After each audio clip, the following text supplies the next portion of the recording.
Hi everyone, welcome to Telugu crypto బడి.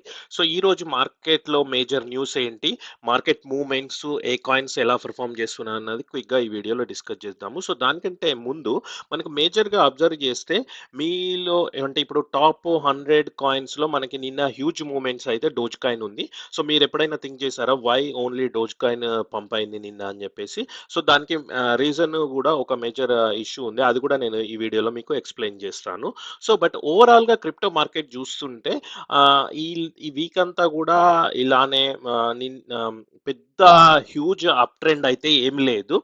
Mostly down ట్రెండ్‌లోనే ఉంది. ఈ వీక్ గూడా అలానే కంటిన్యూ అయ్యే సూచనలయితే ఉన్నాయి. దానికి రీజన్ గూడా మనము ఈ వీడియోలో డిస్కస్ చేద్దాము. సో కొంచెం పెపే గాని, ఫ్లోకి గాని పంప్ అయినాయి. సో ఇవి గూడా సేమ్ డోజ్ కాయిన్ రీజన్ వల్లనే పంప్ అయినాయి. ఓవరాల్‌గా మనం వీక్లీ చూసుకున్నా గూడా ఓన్లీ పెపే, మీమ్ కాయిన్స్ అవి కొంచెం అయితే పంప్ అయ్యాయి. సో మనం ప్రైస్ చూస్తే బిట్ కాయిన్ అయితే 61,000 దగ్గర అయితే ట్రేడ్ అవుతుంది. ఇది 60 వరకు కూడా నిన్న డంప్ అయ్యి మళ్ళీ కొంచెం అయితే రికవర్ అయింది చూసుకోవచ్చు ఇక్కడ. మనకి 60,000 వరకు కూడా ఒక దశలో టచ్ అయింది. మళ్ళీ తర్వాత స్లోగా అయితే రికవరీ అయింది. సో మళ్ళీ ఇంకొక కీ ఈవెంట్ అయితే ఈరోజు, రేపు అయితే జరగబోతుంది. అది మాత్రం మనకి క్రిప్టో మార్కెట్‌ని కొంచెం ప్రభావితం చేసే ఛాన్సెస్ అయితే ఉంది. సో, ఇప్పుడు మీరు చూసుకుంటే లార్జెస్ట్ గెయినర్స్‌లో నిన్న ఇక్కడ జిఎంఈ అనే ఒక టోకెన్ అయితే ఉంది. సో, ఇది ఆల్మోస్ట్ 350% పంప్ అయింది. సో, దీనికి డోజ్ కాయిన్ పంప్‌కి కూడా రిలేషన్ ఉంది. అలానే కొన్ని మీమ్ కాయిన్స్ పంప్ కూడా రిలేషన్ ఉంది. సో, వీటన్నిటికి బ్యాక్ ఎండ్ రీజన్ ఏంటి అంటే ఒకతను ట్విట్టర్‌లో రోరింగ్ కిట్టి అని ఉంటాడు. సో, తను యాక్చువల్‌గా 2021లో ఒక యూట్యూబ్ ఛానల్ రన్ చేసేవాడు. తను స్టాక్ ట్రేడింగ్ చేస్తూ యూట్యూబ్ ఛానల్ రన్ చేస్తుండేవాడు. సో, బేసిక్‌గా ఏమైందంటే 2021, 2022 టైంలో జిఎంఈ అనే ఒక యూఎస్ కంపెనీ ఉంది. ఆ కంపెనీ స్టాక్ లాస్ అవుతుందని చెప్పేసి కొందరు హెడ్జ్ ఫండ్ మేనేజర్సు దాన్ని షార్ట్ చేయడానికి ట్రై చేస్తున్నారు. సో, తను ఏం చేశాడంటే ఈ జిఎంఈ స్టాక్ వీళ్ళందరూ ఇలా కుట్ర చేసి జిఎంఈ స్టాక్‌ను పడగొడుతున్నారు అంటే బిగ్ కంపెనీస్ అని చెప్పేసి ఆ యూట్యూబ్ ఛానల్ ద్వారా డైలీ జనాలకి అవేర్‌నెస్ కల్పించి తను జిఎంఈ స్టాక్ కొన్నాడు. తను జిఎంఈ స్టాక్ కొని అలానే ఎవరైతే తన కమ్యూనిటీలో ఉంటారో ప్రతి ఒక్కరితోని జిఎంఈ స్టాక్ కొనాలి, కొనాలి అని చెప్పేస్తే మామూలుగా రిటైల్ ఇన్వెస్టర్స్ ఉంటారు గదా! సో, అందరూ జిఎంఈ స్టాక్ కొనేసరికి అది చాలా అంటే ఆల్ టైమ్ హైక్ అయితే పోయింది ఆ జేఎంఈ స్టాక్. సో దానివల్ల ఏమైందంటే జేఎంఈ కంపెనీ పడిపోతుందని ఎవరైతే షార్ట్స్ ఓపెన్ చేశారో బిగ్ ట్రేడింగ్ కంపెనీస్ కానీ హెడ్జ్ ఫండ్ మేనేజర్స్ అని వాళ్ళందరూ అయితే లాస్ అయ్యారు. సో అప్పుడు ఏంటంటే తను ఒక హీరోగా మారిపోయాడు. అంటే రిటైల్ ఇన్వెస్టర్స్కి కానీ అంటే తను మామూలుగా కామన్ రిటైల్ ఇన్వెస్టర్స్ అందరిని యునైట్ చేసి ఆ బిగ్ స్టాక్ హెడ్జ్ ఫండ్‌కి ఎగనెస్ట్‌గా అంటే ఫైట్ చేశాడని చెప్పేసి ఒక నేమ్ అయితే తనకొచ్చింది. సో, దానివల్ల తను ఏమైందంటే చాలా పాపులర్ అయ్యాడు. సో, సడెన్‌గా 2021లో ఇంకా తను ఏమయ్యాడో తెలియదు. అంటే ఉన్నాడు. బట్ ఏందంటే ఈ ట్విట్టర్‌లో గాని, యూట్యూబ్ ఛానల్ గాని అంతా మానేసేసాడన్నట్టు. సో, సడెన్‌గా నిన్నొచ్చేసి మే 13థ్ రోజు ఇక్కడ చూడండి ఇన్ని రోజులు అంటే కామ్‌గా ఉన్నాను. ఇప్పుడు మళ్ళీ యాక్టివ్ అయితాను అనే అర్థం వచ్చే విధంగా ఒక ట్వీట్ చేశాడు. ఆ ఒక్క ట్వీట్‌తోనే మార్కెట్ మొత్తము అంటే రియాక్ట్ అయిపోయింది. సో, అందుకోసమే మీరు ఈ జిఎంఈ టోకెన్ చూస్తే 350% పెరిగింది. అలానే ఓన్లీ జిఎంఈ టోకెన్ కాకుండా యాక్చువల్‌గా జిఎంఈ కంపెనీ స్టాక్ ఉంటుంది గదా! అది గూడా నిన్న సడెన్‌గా 50% జంప్ అయిపోయింది. అంటే చూడండి క్రిప్టో మార్కెట్ ఎలా ఉంటుందో చిన్న చిన్న ఈవెంట్స్‌కే హ్యూజ్ రియాక్షన్ అయితే ఉంటుంది మార్కెట్ దానికి రిలేటెడ్.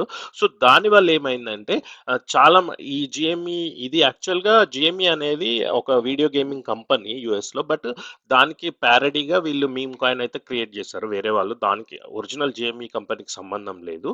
సో, బట్ ఇది జిఎంఈ అనేది మీమ్ కాయిన్ మనకి క్రిప్టోలు కాబట్టి దానికి రిలేటెడ్ మీమ్ కాయిన్స్ అన్నీ గూడా ఈ పెపే గాని, పాప్‌కాట్ గాని చాలా మటుకు. ఏందంటే లాస్ట్ 2021లో గూడా జీఎంఈలో వచ్చిన కొందరు ఆ ప్రాఫిట్స్‌ని తీసుకొచ్చి డోజ్ కాయిన్‌లో ఇన్వెస్ట్ చేశారు.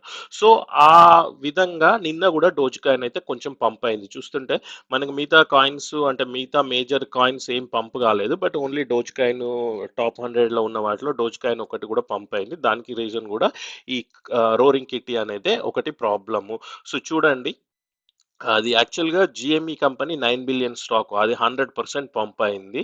అలానే ఈ చాలా మటుకు క్రిప్టోస్ కూడా హ్యూజ్ రికవరీ అయితేనే జస్ట్ అది ఆ రోరింగ్ కిటీ ఒక్కడి వల్లనే. సో, దాని గురించే చాలా న్యూస్ అయితే మనకు వచ్చాయి. ప్లస్ ఇంకొకటి బిట్‌కాయిన్ ప్రైసు ఈ వీక్‌లో అప్ అండ్ డౌన్ ఉండొచ్చు అని చెప్పాను కదా! సో, దానికి మెయిన్ రీజన్ ఏంటంటే, ఈ రోజులో మనము లాస్ట్ మంత్ కూడా ఇదే టైంలో ఒక వీడియోలో డిస్కస్ చేశాము. ఈరోజు యూఎస్ ప్రొడ్యూసర్ ప్రైస్ ఇండెక్స్ అయితే అనౌన్స్ చేస్తారు జెరోమ్ పౌల్.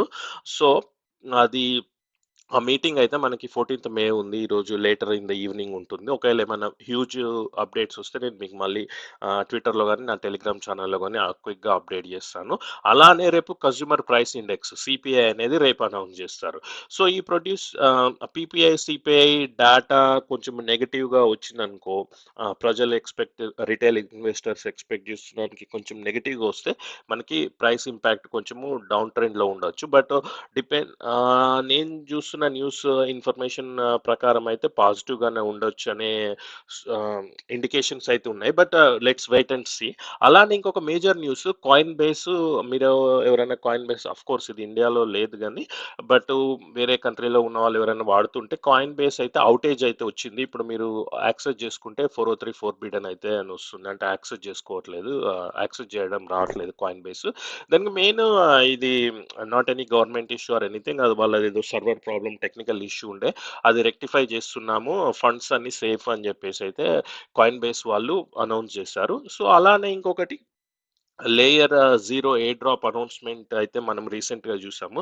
సో, వాళ్ళు ఈ మధ్య మనకి క్రిప్టోలో చాలా ఎయిర్ డ్రాప్ ప్రాజెక్ట్ అయితే సిబిల్ వాలెట్స్‌ని కొంచెము కంట్రోల్ చేయడానికి చూస్తున్నారు. సిబిల్ వాలెట్స్ అంటే ఏంటంటే, కొందరు ఏం చేస్తారంటే, ఒకే పర్సన్ మల్టిపుల్ వాలెట్స్ అన్నట్టు. అంటే maybe like 50, 100 same wallets create చేసి ఎయిర్ డ్రాప్ ఫార్మింగ్ చేస్తుంటారన్నట్టు. అంటే ప్రతి వాలెట్‌లో కొన్ని కొన్ని ట్రాన్సాక్షన్ చేయడం వల్ల ఏందంటే, వాళ్ళకి ఎంతో కొంత ఎయిర్ డ్రాప్ వస్తుంది.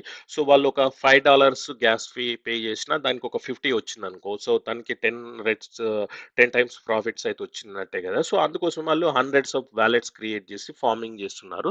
సో, అలాంటి వాలెట్స్‌ని వీళ్ళు కంట్రోల్ చేయాలి. వాళ్ళు రియల్ పర్సన్స్ కాదు. వాళ్ళకి ఎయిర్ డ్రాప్ ఇవ్వమని చెప్పేసి మీరే ఒకవేళ మీ దగ్గర అలాంటి వాలెట్స్ ఏమన్నా ఉంటే మీరే సెల్ఫ్ రిపోర్ట్ చేయండి అని చెప్పేసి వాళ్ళు ఒక ఫామ్ అయితే క్రియేట్ చేశారు. సో, ఇప్పటివరకైతే ఆల్మోస్ట్ 100,000 వాలెట్స్ సెల్ఫ్ రిపోర్ట్ చేశారు. మిగతా వాళ్ళని కూడా కంట్రోల్ చేస్తున్నామని అయితే చెప్పారు. సో, ఇంకా ఫైనల్‌గా ఒక గుడ్ న్యూస్ ఏంటంటే, మనకి ఫిలిప్పీన్స్ సెంట్రల్ బ్యాంక్ వాళ్ళు వీళ్ళేం చేస్తున్నారంటే ఒక కాయిన్స్ డాట్ పిహెచ్ అనే ఒక ఎక్స్చేంజ్ అక్కడ వాళ్ళ ఫిలిప్పీన్స్ కరెన్సీ బ్యాక్డ్ అయిన స్టేబుల్ కాయిన్ అయితే లాంచ్ చేశారు. పిహెచ్పిసి అన్నట్టు ఒక ఆ స్టేబుల్ కాయిన్ పేరు. సో, ఇప్పుడు మన ఇండియా కాంటెక్స్‌లో మాట్లాడుకోవాలంటే ఇప్పుడు ఆర్బీఐ వాళ్ళు 1 rupee backed stable coin launch చేస్తున్నట్టు. ఇప్పుడు మనకి యూఎస్‌డిసి ఎలా ఉందో, యూఎస్‌డిటీ ఎలా ఉందో అలానే వీళ్ళు ఫిలిప్పీన్స్ బ్యాక్డ్ కరెన్సీతోని ఒక స్టేబుల్ కాయిన్ అయితే లాంచ్ చేశారు. అప్పట్లో ఆర్బీఐ కూడా rupee backed stable coin launch చేస్తామని చెప్పారు. బట్ అదేమైందో మళ్ళీ దాని గురించి పెద్ద అప్డేట్స్ లేదు. సో, ఫ్యూచర్‌లో కూడా అలా అలా అవుతుందని ఆశిద్దాం. ఎందుకంటే దానివల్ల ఎవరికైనా మనకి డిజిటల్ రూపీ ఉంటే క్రిప్టో ఇప్పుడు ఇవి ఈజీగా మనం బై అండ్ సెల్ చేయొచ్చు. అప్పుడు యూఎస్‌డిసి మీద డిపెండ్ అవ్వాల్సిన అవసరం లేదు. ఈ మళ్ళీ మీరు బ్లాక్ మార్కెట్‌లో కొని రేట్ అప్ అండ్ డౌన్ ఇవన్నీ కన్వర్షన్ ఆ ప్రాబ్లమ్స్ అన్నీ పోతాయి. ఆహ్, ఎందుకంటే అది బ్లాక్ చైన్ మీద ఉంటుంది కాబట్టి మీరు డైరెక్ట్ దాంతోనే బై చేయొచ్చు. సో, ఇదైతే మేజర్ న్యూస్. ఇంకొకటి ఏంటంటే ఫైనల్‌గా ఇది హాంకాంగ్ ఈటీఎఫ్స్ అయితే లాంచ్ చేశారు కదా! ఇది ఈ రీసెంట్‌గా. సో, దాంట్లో ఏంటంటే చాలా మటుకు ఇప్పటివరకైతే అవుట్‌ఫ్లోసే ఉన్నాయి. అంటే స బయర్స్ ఎక్కువ లేరు గానీ ఉన్న ఈటీఎఫ్స్‌ని అయితే సెల్ చేయడం అయితే జరుగుతుంది. బట్ అది ఓవరాల్ నేను ఎక్స్‌పెక్ట్ చేస్తుంది ఏందంటే it's all depending on the market conditions అన్నట్టు. బట్ వన్ థింగ్ మనం గుర్తుంచుకోవాల్సింది నేను చాలా సార్లు చెప్పినా గూడా మీరు మార్కెట్ గురించి వర్రీ అవుతున్నప్పుడు ఒక్కసారి జూమ్ ఔట్ చేసుకొని లాంగ్ ట్రెండ్ అయితే చూసుకోండి. సో, ఇప్పుడు 1 ఇయర్ ట్రెండ్ అలా చూసుకుంటే మనం ఓవరాల్‌గా అప్ ట్రెండ్‌లోనే ఉన్నాం చూడండి. అలా ఎప్పుడైనా జూమ్ ఔట్ చేసి పానిక్ సెల్ అయితే చేసుకోకండి. మీరు ఇదివరకు చెప్పినట్టు మనం aim next year bull market కాబట్టి సో, అప్పటి వరకైతే పేషెన్స్‌గా వెయిట్ చేస్తాము. సో, ఇది major news and market update. మీలో ఇంకా ఎవరైనా కొత్త క్రిప్టో ట్రేడింగ్ అలా చేయాలనుకున్నా కూడా ఒకసారి ఈ ప్లే లిస్ట్‌లో అయితే చెక్ చేయండి. చాలా మటుకు కొందరు ఇట్లా బేసిక్స్ గురించి వీడియోలు చేయమని అడుగుతున్నారు. బట్ ఒకసారి ఇవైతే చెక్ చేయండి. ఇందులో చాలా మటుకు నేను ఈజీగా బిగినర్స్ వాలెట్స్ ఎలా క్రియేట్ చేయాలి, ట్రేడింగ్ ఎలా స్టార్ట్ చేయాలని చెప్పేసి ప్లే లిస్ట్స్ అయితే ఉన్నాయి. అవి మీరు ఒకసారి వాచ్ చేస్తే మీకు ఈజీగా అర్థమవుతుంది. ఏమన్నా క్వెషన్స్, కామెంట్స్ ఉన్నా కూడా నాకు కింద కామెంట్స్‌లో చెప్పండి. థాంక్స్. Thanks again.